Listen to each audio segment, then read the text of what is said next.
like to call this regular meeting of the Board of Education to order on September 9th, 2019 at 7 o'clock. If we could all stand for the pledge. Pledge allegiance to the flag of the United States of America and to the republic for which it stands, one nation, under God, indivisible, with liberty and justice for all. Okay, next we have our mission statement. Angela. At Richmond Community Schools, we provide a quality education that empowers students to be successful in the global community. Thank you. Roll call. Angela. Sarah? Here. Jessica? Here. Kyle? Here. Chris? Here. Margaret? Here. Sherry? Here. And I am present. You have a quorum. Thank you. Looking for a motion to approve the agenda. I motion to accept the agenda as presented. Support. Is there any discussion? All those in favor? Aye. Opposed? Motion passes. Looking for an approval for the consent agenda. I need to make one amendment before you, the last new hire needs to be removed as of earlier today. Okay. So the motion would include everything but that last new hire. So I'm looking for a motion to approve the consent agenda as amended. I make a motion to accept the recommendation of the superintendent and approve the consent agenda as amended in the attached documentation. Support. Okay, is there any discussion? Yes, we had some resignations. Mr. Hastings, our middle school teacher, Mrs. Sullivan, our Title I teacher, Ms. Ricosa, our third grade teacher, Mrs. Clark, our lunchroom supervisor, and an upcoming retirement, Mrs. Wilson, which will be effective September 20th of this month. With those resignations and retirements, we were able to hire many staff, all in the time for school, so I'm happy for that. Some of the staff, if they weren't able to be here tonight, Tiffany Taylor's at the middle school, Jessica Thurman, you might have known her as Gerard. She was our other employee. She resigned because they moved and this opening came up and it fit her schedule, so she was able to come back. And Christina Petz, lunchroom supervisor. I probably pronounced that wrong, so I apologize. We do have one of our new hires here, Megan Radosic. Megan is our, I've know her always as our Labor Day hire. She and her parents are here tonight. We're in, what time, 2 o'clock in the afternoon we hired her, Mr. Koshin? I think it was 12:35. To be exact, right. She came in and her parents were there till 10 o'clock at night setting up that classroom, and she did a phenomenal job, so welcome.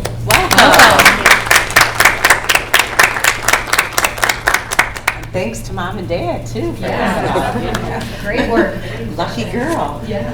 We're very happy to have you. I'm excited to be here. And I just want to thank you for the opportunity. That's great. And she has jumped in like all the other staff. We're very pleased with all of our new hires in the district this year. So. Okay. Any other discussion? Okay, all those in favor? Aye. Opposed? Motion passes. Okay, next up we have our presentation, the 2019 Summer School Program Recap. Mr. Ogilvie.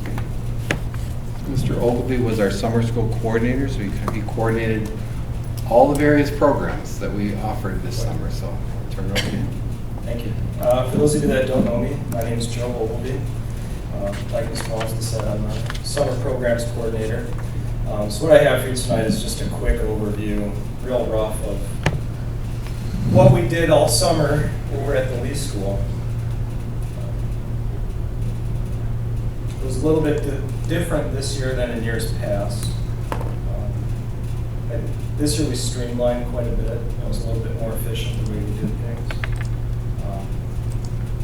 If you remember, last summer we had, in the beginning of the summer, our Title I program.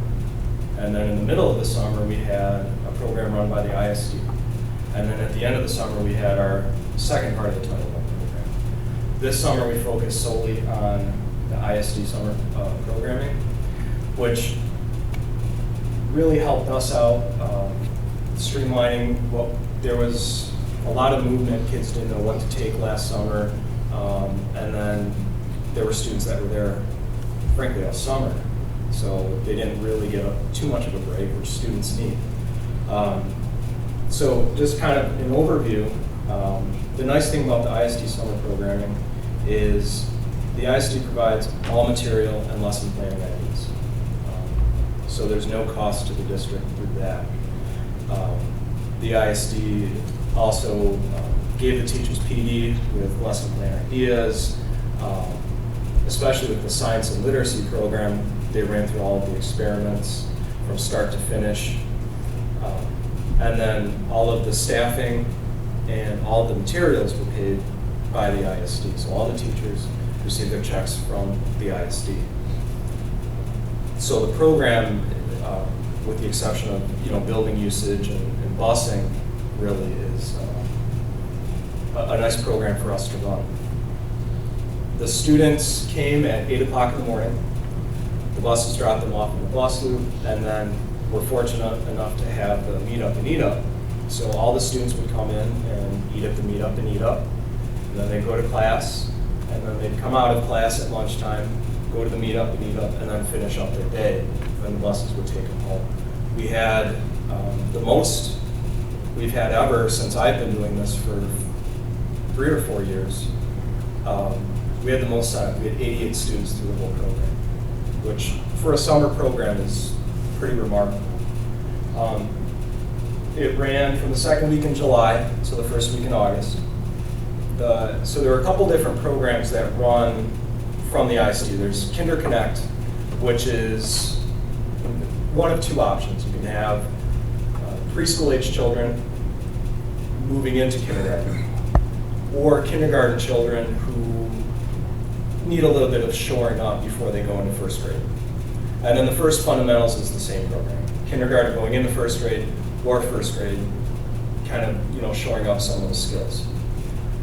The science and literacy camps were grades 2 through 4, and that's a really neat program. They work on literacy skills, but then at the same time, they're working with science experiments. So they ranged from leaf collection to they were making solar pizza ovens and a lot of wind erosion and soil stuff. So a lot of really neat experiments, and the kids got really excited about that. There's some pictures on the next slide.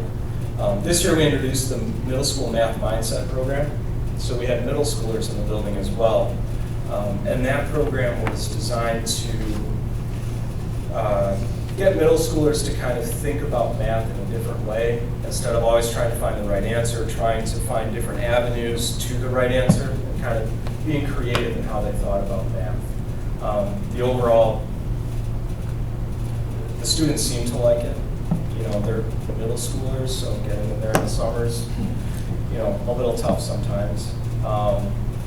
So the lead staff at the IS through the programming, Elisa Ottenbacher, Eric Stevenson, Katie Kelly, Haley Sullivan, Ken Hooks, and Adam Hastings.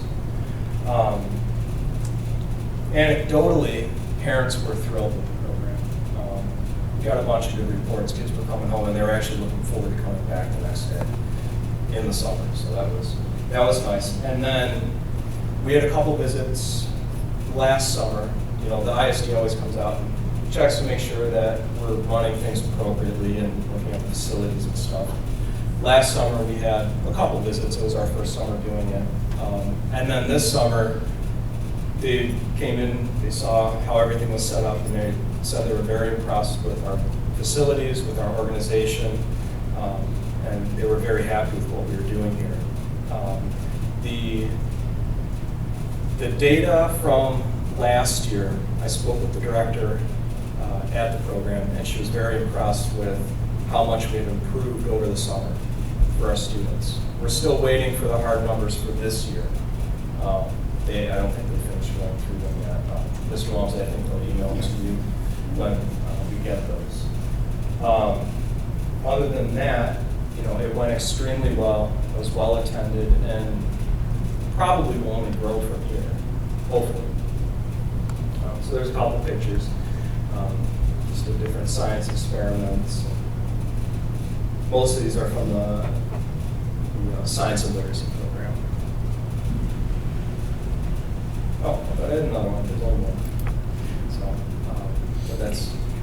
Thank you. How many middle schoolers were there? They were 16. There were 16 of them. That's a lot, Yeah. isn't it? I mean, Oh, yeah. It would range from grades 6 through 8, but still, it was a nice turnout, especially for the first time. right, doing it. exactly. And is that teacher recommendation, or do parents elect? Both? Both. Okay. Yeah, and for the whole program too. Okay. Teachers, the elementary teachers sent letters home at the end of the year, and then there were some parents that just heard about it and wanted their students to do it. Do we know what the ratio is for the number of letters sent out versus how many parents like opt in or opt out of that? I'm just curious if most kids take it or if they don't. Mr. Bartels to help work with. Probably, so if it was 16, it was 16 out of 130. Oh, okay. From the middle school? Yeah. Oh, okay. For the middle school math. But that's still for 16 16 's kids a lot of to middle give school their kids. summer time up. That's Yeah. great. And the middle school program was 1 week longer Yeah. than the elementary, Yeah. so they went, I think, They went an extra 5 weeks. 5 weeks. 5 weeks, so. And did we bus last year too? We did bus, part of the agreement to run the ISC's program, they pretty much pay for everything, the cost. Our only cost is the facility, electricity, we have to provide busing or as an option for parents, as well as a food or snack, and being a meetup and eat-up site, it works out for us. That's great. Well, thank you for everything Thank you you. do. Yeah. Thank you. Very much. I would just like to thank Mr. Ogilvy. I mean, his organization, other than the visit, I didn't deal with anything. He had everything under control, and from the summer program. And I do want to also thank Mr. Bartels and Mr. Koshin, because the legwork to get to that point, to turn it over, deals at the building level. So between the three and the teams at the building, it was a very successful program. Thank you. Thank you, everybody. Thank you. Next up, we have an update on the bond proposal. Mr. Longson. Okay, we had talked a little bit about just keeping the conversation going and addressing questions as they came up from the community. So my intent is at each meeting to take a piece of the bond and kind of share more information. If parents have been asking us questions, to get that question out there so that people can respond or to process it. As you know, we have a bond coming up on November 5th. On the 12th, the board authorized the election. It's a $38.71 million bond. And basically the story of this bond, it's about the safety and security for our children, upgrading and replacing items that are beyond repair, and then upgrading the learning environment. So to date, these are some of the things that we have done to try to get information out there to our community. Through the team's effort, we have, and I say team, that's teachers, administrators, support staff, the board, anybody who's part of this district, to get the facts out there. We've talked to PTO boosters, athletic parent meetings in the fall. We addressed the entire staff, Blue Devil Days. We've already spoken at Lenox Township Board meeting in the city of Richmond's City Council. In fact, they've asked for me to come back at their next board meeting because they'd like to know the details and go over, because they want to make it a spotlight on their meeting. We've done informational tents at the good old days. We were in the Grand Parade. This coming Tuesday, we got the Coldwell Bankers, a real estate group in the community that are interested, very positive in supporting of the bond. Rotary Club coming up, Casco Township and Columbus Township board meetings, as well as the Richmond Township. This Sunday, the 15th, is our community presentation. There were, I believe, or at the bottom, there's over 3,000 letters that are going out this week. No, excuse me, that's another thing. We sent a Facebook post, which I believe is nearing the being shared and so forth. It's well in the 10,000 range in terms of just the social media. We've taken out ads for this community presentation in the Macomb Daily and the Voice newspaper. We have 750 letters that went out to senior citizens, inviting them to a luncheon and dinner. These are members of our community who have not had students in our district in a while, or may not have had. So we're trying to bring them in to show them the things that are going on, what school's like now, and also give them information regarding the bond. We have the Lions Club meeting presentation on the 17th. This Saturday, and a week from this Saturday, there's 2 walking campaigns. Anybody is welcome to join us, where we'll be walking in various parts of the neighborhoods in all the areas, all 4 townships and cities. We're meeting up at Beebe Street Park at 9 o'clock. Again, there's 3,000 community letters that are going out next week. If you remember, the absentee ballot go out the 21st. So we're trying to get the information out to parents and voters so they can make an educated decision. And the fact cards that you have in front of you, to date, over 2,500 of them have been passed out. I don't know the little cards, the count, but we're well over half of what we've printed. And there's numerous social media posts by not only the district, but also members of the community.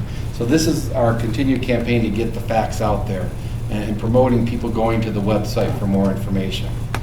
Throughout these meetings and sessions and informational tents, et cetera, there's a couple questions that have come up. One is that how much does it cost? For the average household in the Richmond Community School District, it's 40 cents a day for the increase. And again, that's the average. Most people will pay below the average, but it is the average. At one of the presentations back in June, and then when we approved the PQR, the pre-qualification document, this talks about the taxable value. So if you're at a $100,000 home, or a $200,000 home, the taxable value is about half. It's about a $145 increase. The piece that I keep pushing is particularly our senior citizens, I'm going to show you at the end, is depending on their income, they may get credits that it may not be affecting them. And I'm going to show you at the very end where people can go to look at that, especially if anybody's talking to people on a fixed income.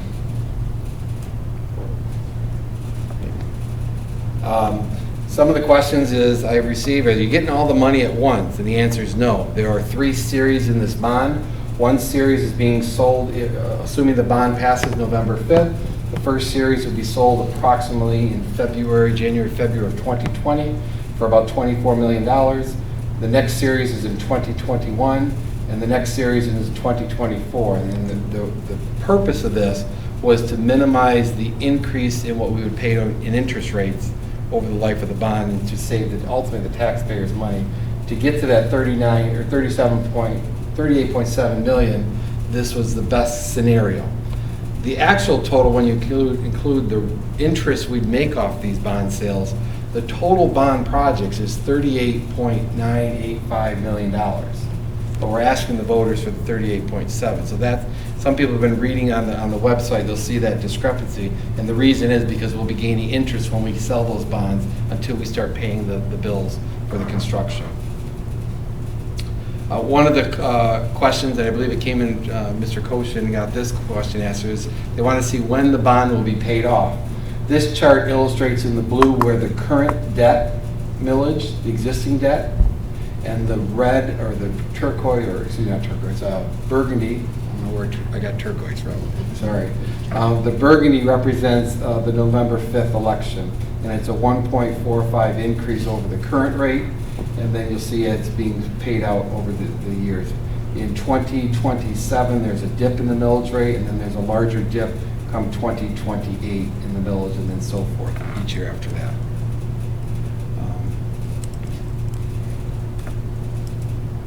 These are the 4 components we've been talking about, and I've been talking to a lot of parents about them.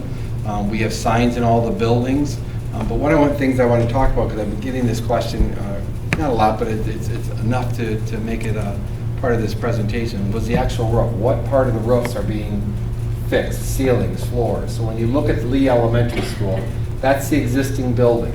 The gymnasium is the turquoise, there's where turquoise comes in, and the dark blue is the kindergarten first grade wing. The other sections of that roof are not expected to be beyond their life expectancy until 2028. So we've got many years ahead before that one heads. When you look at Lee and you look at flooring, it's pretty much the entire building. Other than storage closets, the community bathrooms, and there's some areas that were done in the last bond, it's pretty much the entire building. When you look at lighting and ceiling, it's every light in the building. It's all the ceilings that have the drop ceiling in them. The gymnasium would not get a drop ceiling, but the lighting would be replaced. I drew roughly the additions. None of this has been drawn out by architects and so forth, but this is where the additions are planned. 2 on the one end and then 2 4 classroom additions.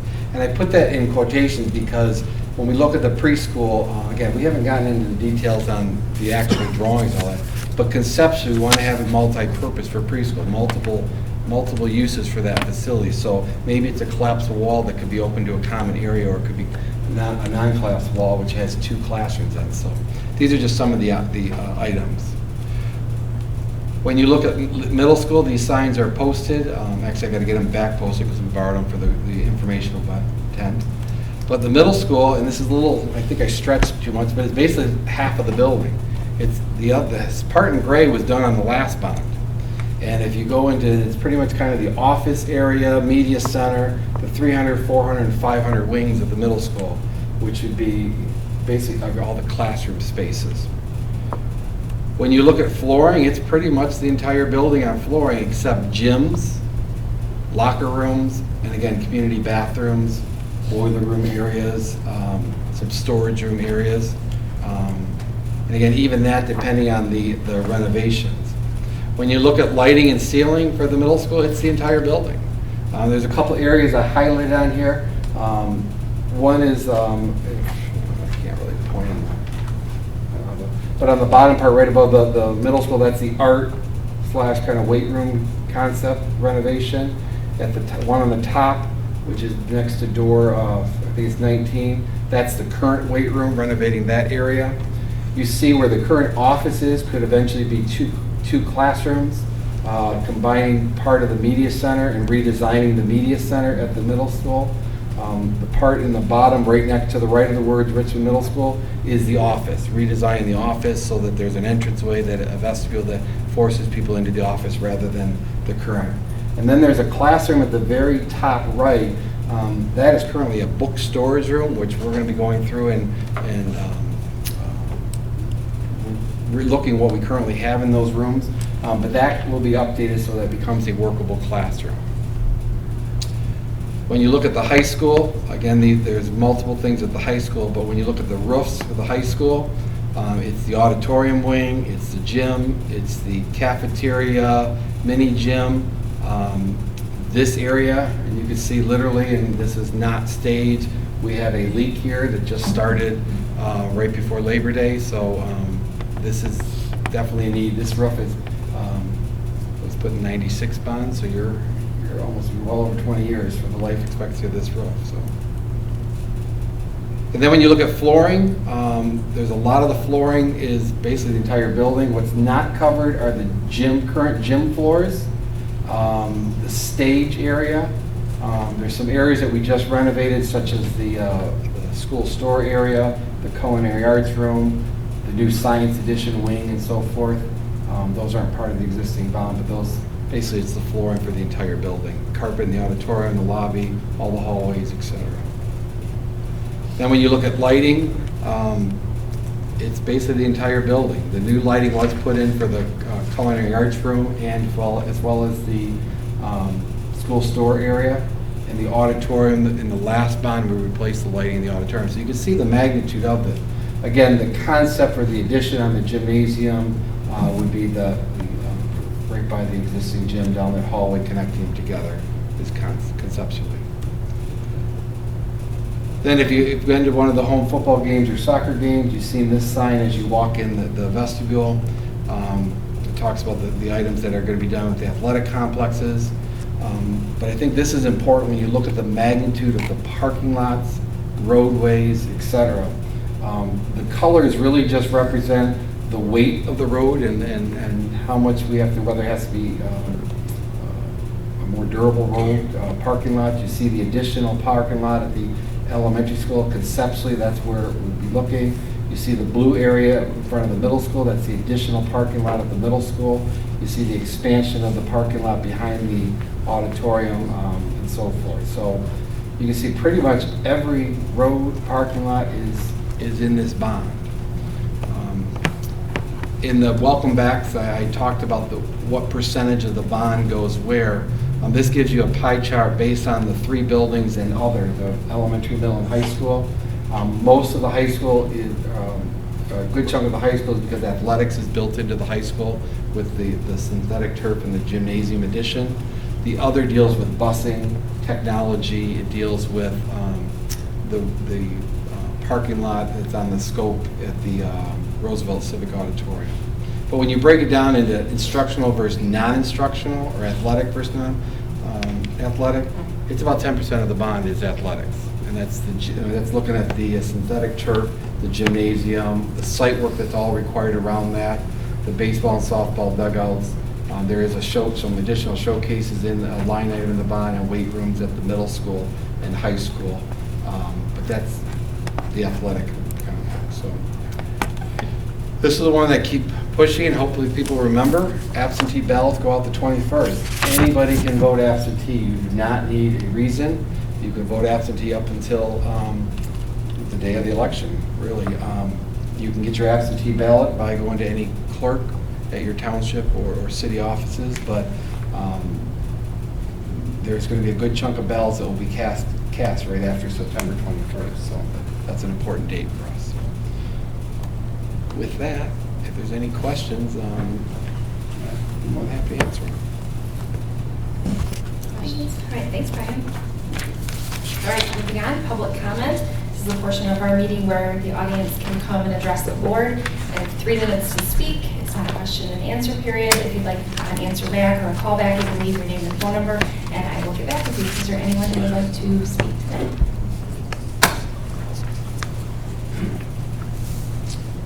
Good evening. My name is Steve Aiken. I have 2 kids that have graduated from Richmond.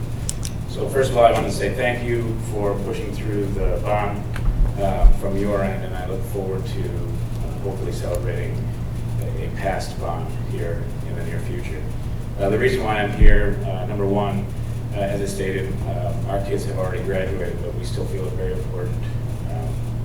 We moved to Richmond because of the community, and I think a lot of people have misinterpreted the intentions of the bond to be a sporting event, and that the sports programs do get too much attention, and that's their concern. And so I'm glad that that last slide was out there, because I think that's hopefully a large talking point for a lot of people.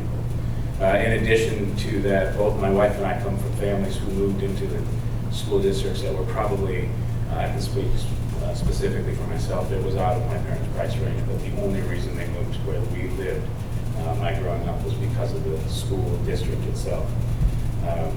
I know, again, to talk about sports just for a second, that we get a lot of flack from those who are non-sports participants about the attention that's put on it, but I also, being intimately involved in several different sports in this school district, we have many kids who move into our district simply because of our sporting. So to be able to brag about what our school can do for them outside of the sporting is important. I live in a neighborhood that has many people that ship their kids off to Armada, and it frustrates me a little bit. It's also a point of talking with them. But I can tell you, in a conversation with one of them, although their kids don't go here, they still intend on voting yes to the bond because they know it's that important. And then lastly, my wife works for Printall, and they have printed signs. They are available for $10 a piece, and part of that obviously is to cover the cost of the signs themselves.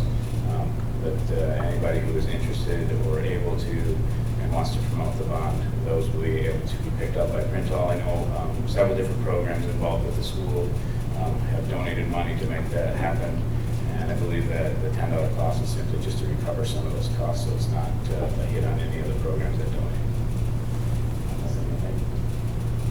I like the microphone, especially here at the high school. Some of you may already know, so I can talk for more than 3 minutes, but I'll leave it at that. Thank you. Thank you. Is there anyone else who'd like to address the board? Okay. All right, moving on, we have the student rep report. Lexi. Well, I don't have too much to report because school's just starting. Everybody's still getting their feet wet. But at each school, they had a great turnout their Blue Devil Day. It was really awesome to see all the students there, just getting to know their teachers, getting to figure out what their classes are and what they'll entail and stuff along that nature. Specifically at the Lee School, they're gaining 8 new teachers, and that's very, very exciting for them, and all their staff is very open to them and welcoming to the idea of having new teachers. That's a great opportunity. And at the middle school, during, I believe it was during Blue Devil Day, the first days of school, the RMS teachers taught the students just some important things that they should know about school. In Tech 1, they learned a little bit about PBIS, the program, and they learned about their new student-based grading and how important homework is at the middle school. They also learned about service, where to get help from, and they did a tour of the school to associate themselves. And they also learned a little bit about organization, and they finished off by learning about Tech 2 at the middle school. And also at the middle school, the 4th and 5th grade students held their Web Mentor Activity Day, and this is where all the newer students coming in can kind of be mentored by the older students and just welcome them in and show them around, tell them about the school, and just get them more associated with their peers. And lastly, for the middle school, the PTA meeting is Monday the 16th at 3:15. Moving on to the high school, the Richmond schools, all of the schools were very well represented at Good Old Days, what with our band performing, our staff with the school bus going down the Good Old Days parade, and other just Richmond groups in the parade, like the football boys holding the banners, etc. And I had a chance to see the Richmond pop-up tent quite a few times, and it was great to see all the support and all the staff and students just helping out and help run that tent just to show off our Richmond schooling. And lastly, to end off with the high school, NWEA testing windows open today, and they run through the end of this month. Thank you. Next, we have our superintendent legislative update, Brian. Okay, as Lexi said, the NWA window opens for the district this week, and so the next couple of weeks we'll be scheduling students in to get their fall assessments. I want to give a shout out to, I think Mr. Overby left, but the yearbook, the students got their new yearbook this year, for actually last year's yearbook, and I was sharing this with some of the other, had a conversation with some of the other districts that I still have connections with, and they think it's pretty remarkable that our district does a whole year with the kids getting their yearbook in the fall to capture, especially the seniors graduate their complete senior year. So I did not see this, but Mr. Oakley pointed out, and I thought this was pretty cool. It is actually a map of Richmond, and here is where we are. So it's pretty cool. So you need to look at it, but feel free to stop by and grab it and look at it. It's an awesome yearbook. Not much is new from the school district. Legislative, not much is new there. We still do not have a budget. We are 21 days from the end of the fiscal year for the state. Last week, the state budget director sent out a memo. Basically, this is what he said. He said, our goal is to determine that those functioning within your department that would need to continue and those that would be temporarily discontinued in the event of a government shutdown. We are looking for a comprehensive list of all functions to determine what needs to be shut down and what needs to continue. Their hope is that a budget will be reached by October 1st. However, they're taking all the precautions to prepare for a shutdown beginning October 1st in the state.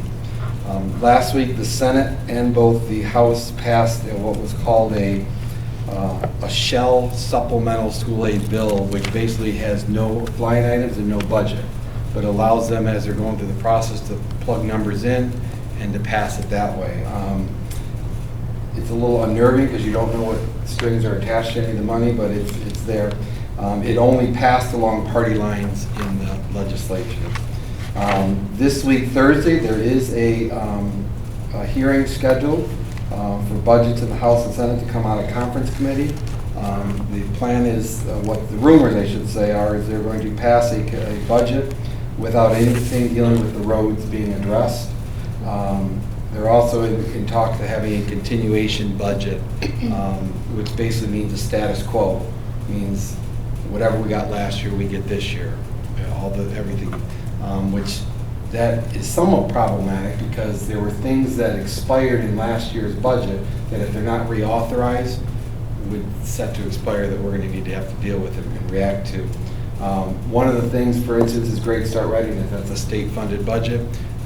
They gave us our slots, but they haven't told us if we're going to get paid for those slots. I took it that we're going to commit to our preschoolers and educate them. We'll figure this out as we go because I don't want our kids being stuck in the middle.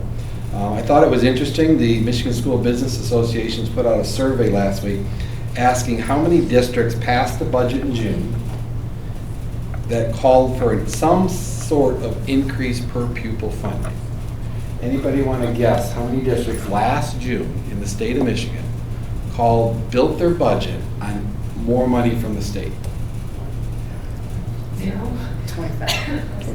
80% of the districts in the state of Michigan passed the budget in June looking for some level of increase. And again, we're ending our third month of expenses and we still don't have a budget from the state. So it's going to be interesting. And if Tammy and I were talking from a financial perspective, and I'm not one that the sky is falling, but worst case scenario, the government is shut down for a while. We were kind of ballparking with the money that's in our fund, our bank account. We have enough to make about 4 payrolls, and that's it. And the ironic thing was, and I'm saying this wrong, Tammy, correct me, but in order to borrow money, you have to get Treasury's approval. Well, if there's a state shutdown, how do you get Treasury's approval? So hopefully it won't. I'm trying to be optimistic that they wouldn't prolong this, but I would encourage everybody in the community to contact legislators who represent us and say we need to get the budget, particularly the education and the roads. There's a big picture. The governor's increase to school aid it does call for a road tax increase, sales tax increase on gas, but it's putting the gas money where gas is and moving school aid to be school aid, getting the community colleges out of the school aid and have it be solely. There's got to be some compromise in the middle, and so forth.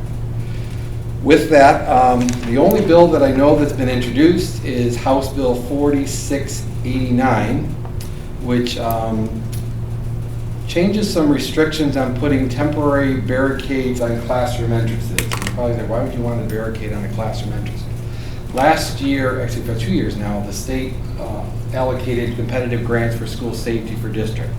Our district was able to get that grant, and part of the components was to do what's called it's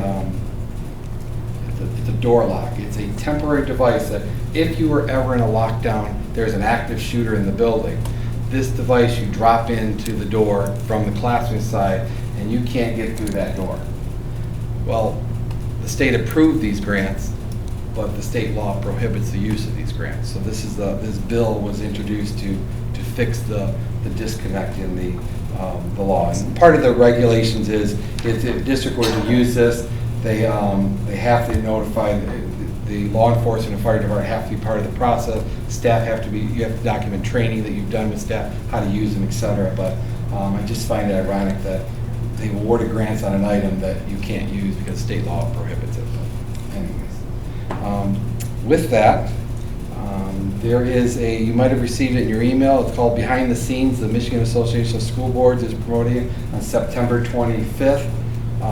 It's a way going up to talk to lobbyists or legislators and from a school funding source. So if anybody's interested, let me know. There is a cost to this. Well, but if you're interested, if you have it in your schedule, it's on September 25th. That's it. Thanks, Brian. Next up, items of interest from the board. Do you have anything you want to share today? Other than, as always, I say it every year, but walking in the parade is a blast. And I know this year we were putting out our bond information, but there's nothing like walking through and hearing Mrs. Durst, Mrs. Schroeder, Mrs. Barrett, all those kids yelling for their teachers. And we got some Mr. Koshins yesterday. So there was a lot of Mr. Koshins as well, but that's just, to me, that's really the best part of it, of walking and seeing how much our teachers are loved and appreciated for the good jobs that they do, and our administrators.